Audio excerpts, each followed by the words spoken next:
Hi, ang aking gagawin ngayon ay gagawa ng almusal. May katagalan, so medyo nangitim. Nakalimutan kong kinain. Minsan kasi wala ako sa mood na kainin. Tinatanggal ko yung kasi mas gusto ko yung natatanggal yung, anong tawag dito? Yung katas ba? Kasi medyo sa akin lang mapait ang aking lasa pag hindi natanggal.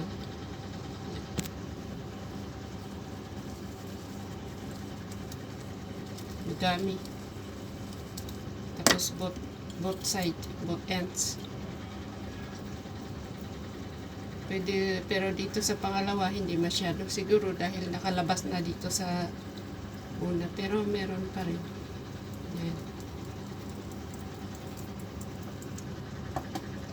Dahil medyo hindi maganda yung balat, kaya babalatan ko na lang. Supposed to be, dapat hindi, pero balatan ko dahil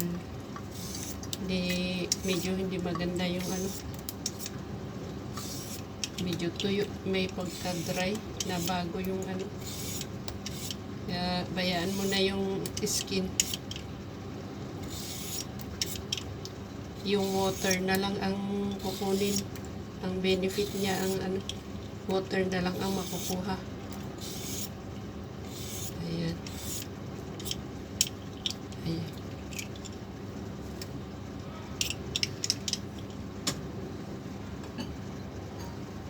Gusto kong kuskusin. Gusto kong tamad naman ako. Ewan ko, pag-isipan ko pa. Pero itong isa okay. Hindi kailangan balatan kasi medyo bago-bago pa lang. Pero medyo tuyo na rin. Yan.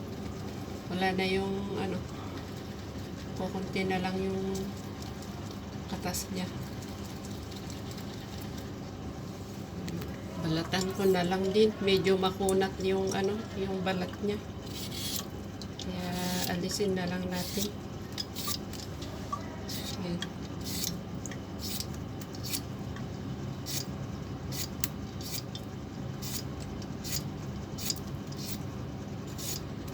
Tatlong araw hindi ko nakain ng Chinese New Year.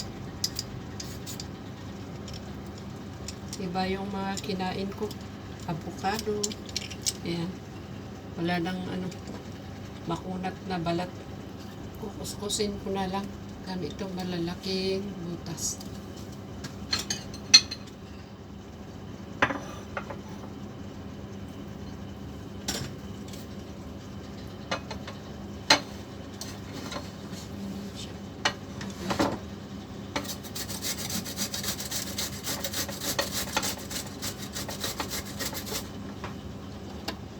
Ayan.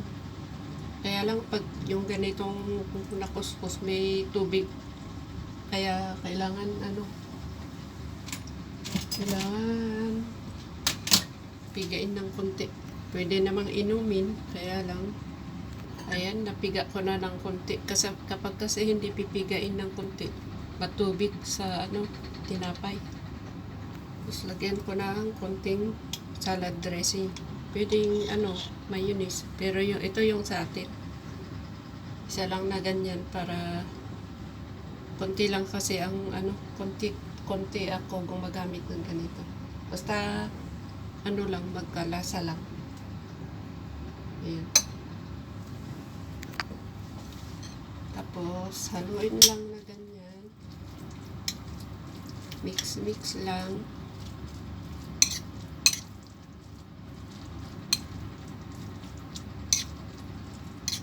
Nasa inyo kung damihan nyo yung mayonnaise or salad dressing. Pero sa akin, konti lang ako gumagamit nun. Basta lang may konting lasa.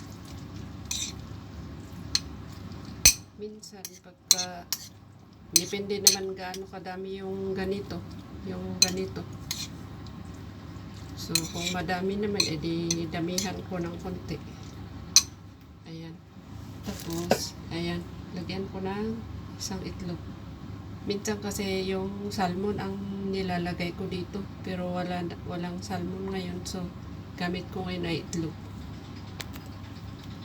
Hindi ko alam kung luto ba. 5 minutes lang kasi to na boil. Hindi ko alam kung naluto. Kasi galing sa ref. Minsan hindi enough. Okay naman. Ramdam ko luto kasi medyo matigas. Yan.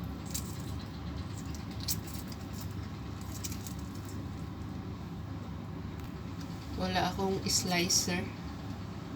Walang egg slicer. So, kamay-kamay na lang dito.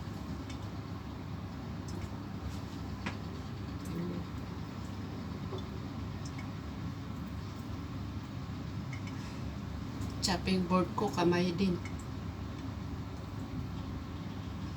Ganyan. Tapos, ganyan.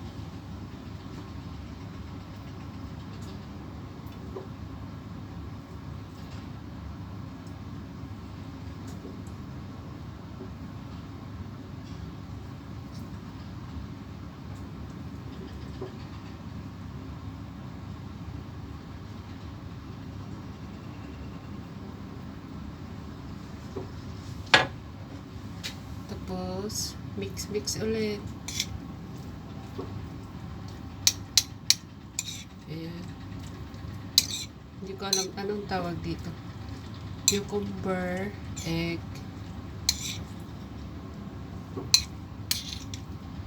Cucumber egg mix ba?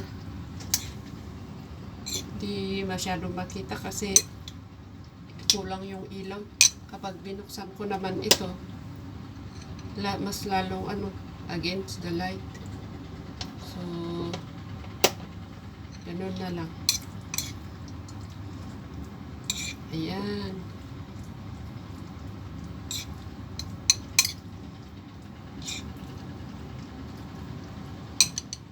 Parang salad na rin. Mas masarap sa akin pag ang gamit ko ay yung salmon, hindi itlog. So, gusto kong itos ang tinapay.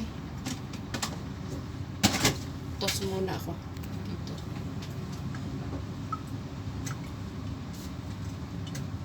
Gusto ko yung medyo crunchy. Ito po yung aking palaman. Medyo matubig pa rin. Hindi ko napiga maigi yung cucumber.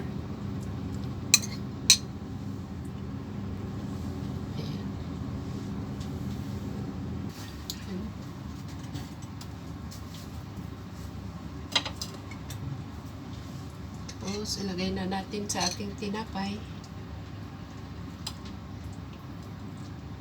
Medyo marami-rami sa isang tinapay. Bali, dalawa kasi yung aking cucumber, so dapat isa lang. Dapat binawasan ko. Ayan.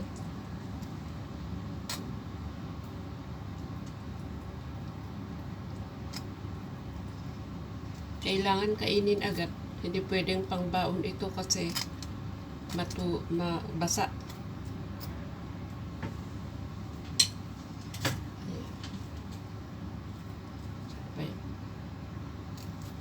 Ayan.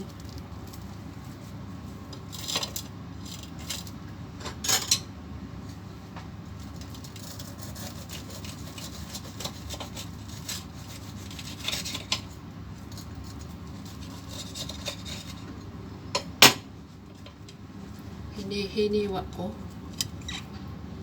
Ayan. Ayan.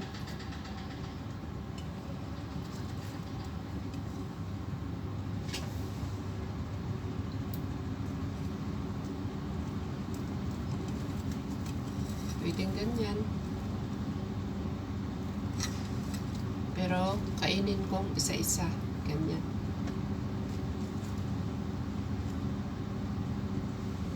Ay, sandwich. Yan.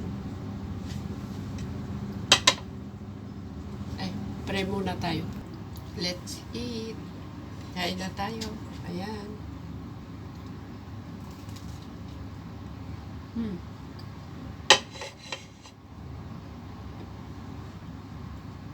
Sarap.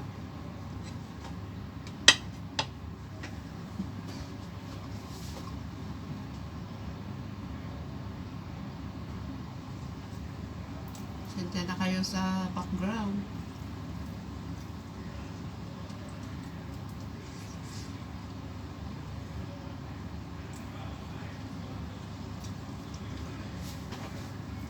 Maganda pag tayo ang gumagawa ng ating sandwich. Nakokontrol natin kung gaano kadami yung salad dressing or mayonnaise o ano man. Kasi para sa ating kalusugan din naman ang ating iniisip. So, nakokontrol natin. Halimbawa, yung mga salty, tsaka yung butter, kung maggamit man ng butter, hindi masyadong madami. Dahil nga sa lahat ng sobra hindi maganda sa katawan. So, ayan. Okay din naman kumain tayo sa labas paminsan-minsan para nakakatulong din sa kapwa negosyante. Ganun. Pero minsan gawa din tayo ng sarili nating pagkain. So, yan lang muna guys. Maraming salamat at ako ay kakain. Kakain lang naman. Thank you so much sa panonood. Tulog kasi yung mga amo ko kaya hindi ko malakasan ang boses ko. Kung gising man sila, hindi rin pwede kasi ayaw kong mag-ingay dahil baka siyempre naiingayan sila, hindi nila naiintindihan yung salita natin. Minsan nga pag nagsasalita ako, tumatawa ako sa telepono, nagsasara sila ng pinto o kaya itong kusina sinasara nila. Close the door, sabi ng amo.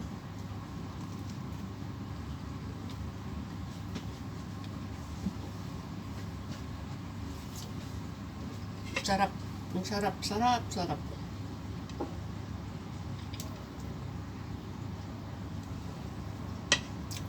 Okay, bye-bye. Maraming salamat sa inyong lahat.